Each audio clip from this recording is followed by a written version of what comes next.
Bueno, arranquemos directo con este análisis. Vamos a meternos de lleno en las realidades clínicas y la verdad bastante complejas desde lo ético que hay detrás de colocar tubos de respiración y alimentación para mantener la vida.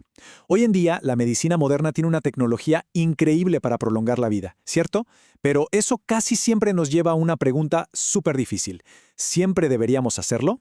Hoy vamos a revisar directamente la evidencia sobre las traqueostomías y las gastrostomías endoscópicas percutáneas que casi todos conocemos simplemente como PEG. Para entender de qué tamaño es este tema, solo hay que ver los números.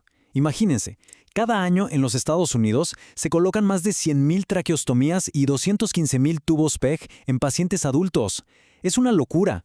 Esto nos muestra la escala y lo frecuentes que son estas intervenciones críticas. No estamos hablando de algo raro de ver, para nada. Son procedimientos de todos los días en los hospitales que, literalmente, cambian el rumbo de la vida de una persona. Y ojo, las traqueostomías tienen una de las estancias hospitalarias más largas y costosas que existen, lo que nos da una idea clara de lo sumamente crítica que es esta población de pacientes. Y miren, lo que de verdad resulta fascinante aquí es cómo cambia nuestra perspectiva sobre estos tubos. Dejan de ser simples pedazos de plástico o dispositivos médicos y se convierten en símbolos concretos y, la verdad, súper profundos de un cambio de vida irreversible. Pensemos en esto.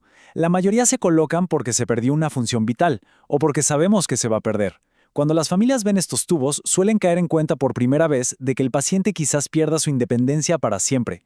Es como un gran ancla emocional en medio de todo el torbellino del tratamiento médico.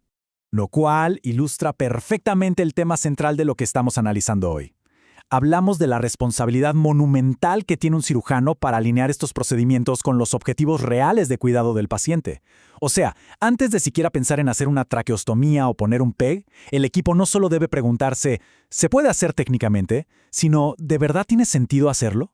Requiere ver el panorama completo, no solo la anatomía, sino qué valora la persona y hacia dónde va su vida en general. Pasemos a la primera sección, lo que llamamos el área gris, enfermedad por enfermedad. A ver, cuando revisamos la evidencia clínica, queda clarísimo que no podemos tratar a todos por igual. Un mismo procedimiento da resultados completamente distintos según la enfermedad de fondo. Por un lado tenemos condiciones como la esclerosis lateral amiotrófica, o ELA, y los traumas graves. Y por el otro, la demencia avanzada. En casos como la ELA, que paraliza progresivamente los músculos, los estudios nos dicen que una traqueostomía puede ofrecer un beneficio real de supervivencia, sobre todo si se planea con tiempo. Igual con un trauma cráneoencefálico. Hacerlo temprano ahorra muchísimos días en cuidados intensivos. Pero, y aquí está el detalle, los datos se vuelven muchísimo más borrosos cuando hablamos de otras condiciones degenerativas. Por ejemplo, hablemos de la dificultad para tragar, la famosa disfagia. La evidencia muestra que la mitad de las disfagias causadas por un accidente cerebrovascular, un ACV, se resuelven solas en 1 o 2 semanas. En esos casos, unas sondas temporales por la nariz son la mejor opción para dar tiempo a que el cuerpo se recupere. Pero en un contraste brutal, poner un tubo PEG en alguien con demencia avanzada no muestra absolutamente ningún beneficio, ni para vivir más tiempo ni para recuperar funciones. Nada de nada. Entonces, el punto absolutamente crucial que hay que llevarnos de aquí es la postura de la Sociedad Americana de Geriatría. Son súper claros. Los tubos de alimentación no se recomiendan para pacientes mayores con demencia avanzada. De hecho, pueden empeorar las cosas, causando más agitación, más visitas al hospital y hasta úlceras por presión. Lo que recomiendan es alimentar a mano con mucho cuidado y cariño. Hay que recordar algo duro pero real. La demencia avanzada es terminal. Dejar de comer es una parte natural de ese proceso al final de la vida, no un problema mecánico que vamos a solucionar mágicamente con un tubo. Esto nos lleva a la sección 2, un verdadero golpe de realidad, complicaciones frente a enfermedad. Para entender bien los riesgos reales, tenemos que ver los datos fascinantes de un estudio gigantesco del año 2006 que separa lo que es la cirugía en sí de la enfermedad del paciente. Revisaron a más de 113.000 adultos a los que se les hizo una traqueostomía. La mortalidad intrahospitalaria general fue del 19.2%. A simple vista uno diría, ¡wow, es peligrosísimo! Pero esperen, aquí está el dato clave. Solo un minúsculo 0.6% de las muertes tuvo que ver con el procedimiento en sí. La gran mayoría, más del 80%, sobrevivió hasta irse a casa después de la cirugía. Este contraste tan fuerte sirve para recordarnos que en realidad los procedimientos son bastante seguros. Las complicaciones graves por una traqueostomía o un PEG son súper raras. Pero claro, el tema es que estos tubos se colocan en pacientes que ya están lidiando con enfermedades súper críticas y a veces francamente terminales. En otras palabras, la gente no suele fallecer por culpa del tubo, sino por el trauma severo, el cáncer avanzado o la falla orgánica que los llevó al hospital en primer lugar. Y así llegamos a la sección 3, el clímax de este asunto, la atención ética de la consulta. Toda esta realidad clínica nos pone frente a una verdadera cuerda floja ética por la que los cirujanos tienen que caminar todos los días en los pasillos del hospital. Muchas veces los llaman simplemente para que pongan el tubo y ya. Y justo ahí explota la tensión.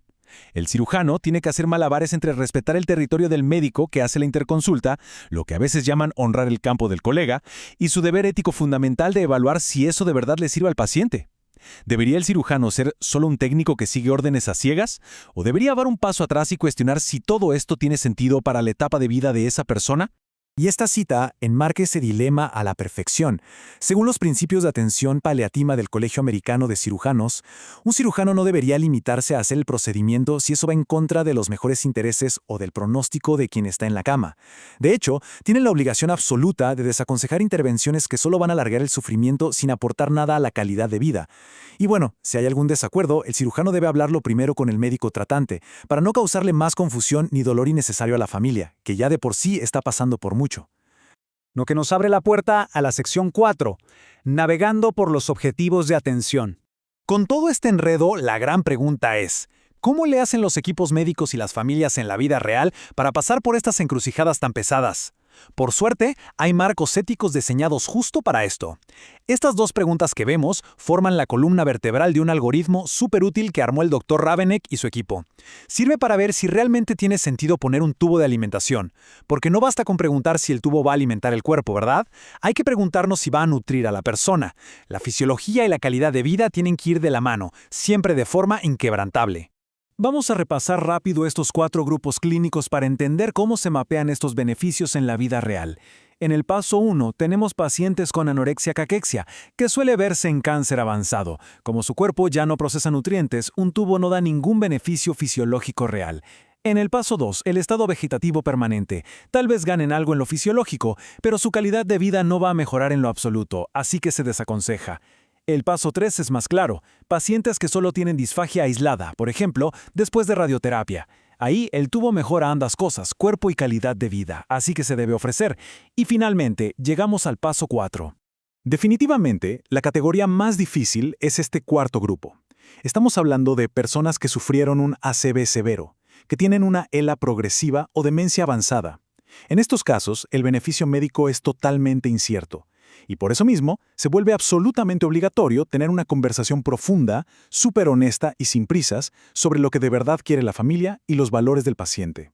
Es justo aquí donde la medicina deja de ser pura ciencia fría y se convierte en el verdadero arte del cuidado humano. Al final del día, todo este análisis nos resalta por qué la mejor medicina no es la que reacciona apagando fuegos, sino la que los previene. Hablar de estas intervenciones meses o hasta años antes de que haya una verdadera emergencia de nutrición o respiración es por mucho el enfoque más compasivo que existe. Por ejemplo, si alguien acaba de recibir un diagnóstico de ELA, ese es el momento exacto para hablar sobre la ventilación mecánica, cuando todavía hay claridad mental, paz y tiempo de sobra para pensar bien las cosas. Para cerrar, llevémonos esta idea final y bastante provocadora. Cada vez que nos toque enfrentarnos a opciones médicas complejas o navegar por el mundo de los tratamientos que mantienen con vida a una persona, tenemos que detenernos un segundo y hacernos esta gran pregunta. Detrás de cada estadística y de cada diagnóstico de los que hablamos hoy, hay una historia humana completa. Reconocer eso es exactamente lo que separa un simple procedimiento técnico de un verdadero cuidado compasivo. Gracias por acompañarnos en esta exploración.